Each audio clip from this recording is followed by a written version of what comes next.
В студиото на Брюксел 1 вече е Благой Шатаров, секретар на заличения клуб Иван Михайлов в Битоля. Здравейте, господин Шатаров. Здравейте, госпожа От клуба Милутина. Иван Михайлов призовахте македонските българи да не гласуват на изборите в Република Северна Македония, които предстоят сега, идната седмица, след което на 8 май ще има втори тур. Президентски втори тур и парламентарни. Защо отправихте този призив? Ние сме свидетели на вече не на предизборна кампания, която се води в Македония и която се базира само на антибългарска пропаганда. Други причини са, че договорът за добросъседство с България не се изпълнява. Френският предлог на президента Макрон, френското предложение не се изпълнява. Българите още не са вписани в Македонската конституция като конституционен народ. Досиетата на югославските служби не се отварят. Напротив, македонските служби засилено ги преследват нашите активисти. Защо ги преследват? Защо, казвате, македонските служби активно преследват активистите на българската общност? Македонските служби се водят от хора, които останали от югославските служби в Македония, хора, които са сътрудници на служби неприятелски на НАТО алиансата, където Македония е вече членка, значи, които сътрудничат с руски и сръбски служби. Ние, македонските българи, искаме час по-скоро да видим Македония в Европейския съюз. Членственото място на Македония е като член на семейството на европейски демокрации. Македония вместо да оди напред за забързано темпо, Македония продължава да преследва хора, да уволнява хора само за това, че са българи, съсипва бизнеси, още не се спазва общата история. Добре, този призив за бойкот, какъв ефект очаквате от него? Очакваме подкрепа от цялата българска общност в Македония, с цел да приключат преследванията, побоите, палежите. Очаквате ли вписване на българите в Конституцията след изборите? Наблюдателите дават шанс на опозиционната ВМРО ДПМНЕ на тези избори да има преднина и да се опита да състави правителство, но ние знаем, че те искат да преразглеждат договора с България, не искат да се съобразят с европейската преговорна рамка, френското предложение. Последните няколко години опозиционните ДПМНЕ и Левица са най-гласни в своите призиви за преразглеждане на договорът за добросъседство и най-горещи противници на вписване на българите в Конституцията. Знаем, че това е предварителното условие да започне Скопие преговори. Тоест, ако ДПМНЕ вземе властта и спази тази своя закана или това свое обещание, Македония няма шанс да започне преговори. Македония няма шанс, затова ние призиваваме всичките българи от Македония и всички свестни хора в Македония, които искат да видят Македония в Европейския съюз, да ги бойкотират тези избори. И какво искате да покажете с този призив за бойкот на изборите?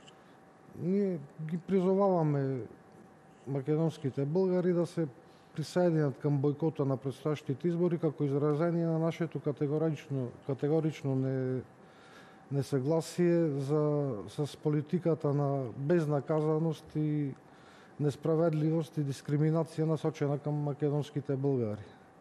За всички нас е ясно, че никой от официалните кандидати не предлага реално отваряне на пътя ни към Европа. Само като обединим усилията си и изразим яко нашата непоколебаема позиция, можем да постигнем промени в македонското общество и всички граждани на Република Македония да живеят достоинствено и равноправно. Добре, вие казахте за безнаказаността. Да ви попитам, все още върви процеса срещу Любчо Георгиевски за експониране на цитат на Иван Михайлов във Фейсбук. Докъде стигна? Ами, след няколко отлагания, след вашето съдебно рочище е закажено за след избори. И това е ясен сигнал, че македонските служби и правителството имат отлучено да го реализират най-черното сценарий, да го осудат Любчо Георгиевски. Да го осъдат ефективно? Да, ефективно. Че Какво значи ефективно? Какво предвижда македонския закон? 3 до 5 по години затвор. 3 до 5 години затвор за цитат на историческа личност във Фейсбук. За цитат, който е истина за цел свет, освен за македонската историография. Доколко европейските институции са запознати с делото срещу Любчо Георгиевски, председателя на клуба в Битоля? Европейските институции са запознати, и ЕКАР, и ОСЦЕ, Европейския съвет. Ние имаме известен на всичките, включително и еврокомисарът Вархей. Писали сте до всички тях? Да. Добре. Какво очаквате от България и с това завършваме? По отношение на това дело, а и по отношение въобще на вашата ситуация в Република Северна Македония? Ние от България, значи от българското общество очакваме силна подкрепа. Без значение на коя политическа принадлежност припадат хората, очакваме само една подкрепа за... Добре. Да кажем последно, изборите в Република Северна Македония са кога? На 24-ти? На 24 април е първия кръг президентски избори. След 2 седмици имаме втор кръг президентски. На 8 май? Да. И парламентарни избори. Втория кръг на президентските избори съвпадат с парламентарните избори, където вече ще се види кой влиза в следващия парламент на Скопие. Да. Ние нашата кампания за бойкот на изборите я водиме вече 2 седмици. Само на социални мрежи до днес. Не сме излизали по медиите.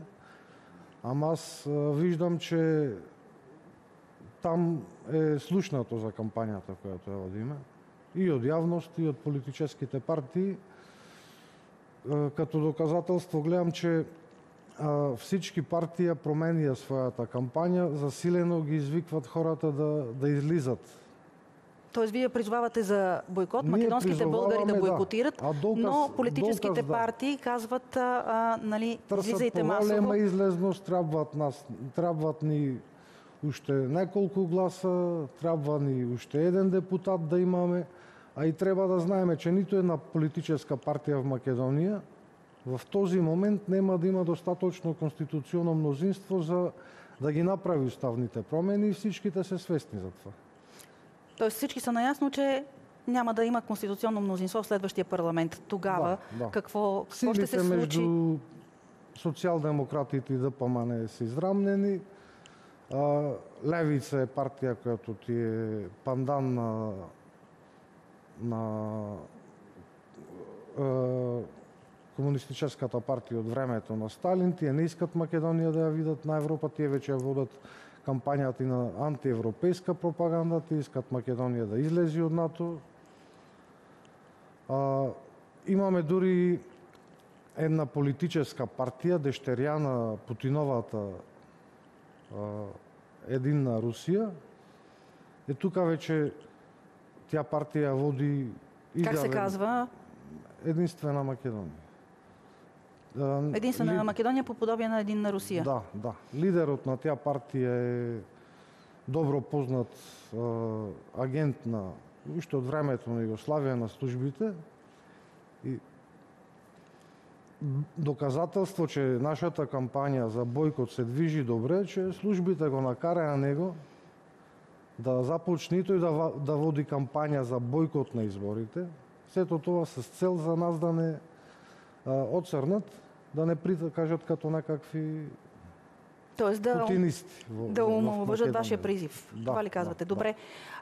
Понеже казвате, всички са наясно, че няма да има конституционно мнозинство за промени в Конституцията, така че да бъдат вписани българите в нея. Какво следва тогава в следващия мандат?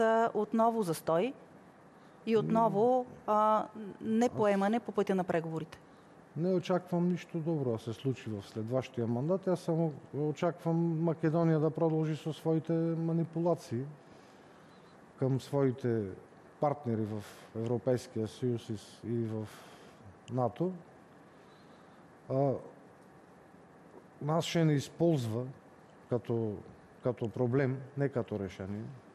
Решението сме ние и това е много едноставно. Решението е вписване на македонските българи в Конституцията и в преамбюла. А Македония ще го използва това, за да ги използва европейските фондови, европейските пари, а доста извън Европейския съюз, с цел тия пари да нямат някакъв по-силен контрол.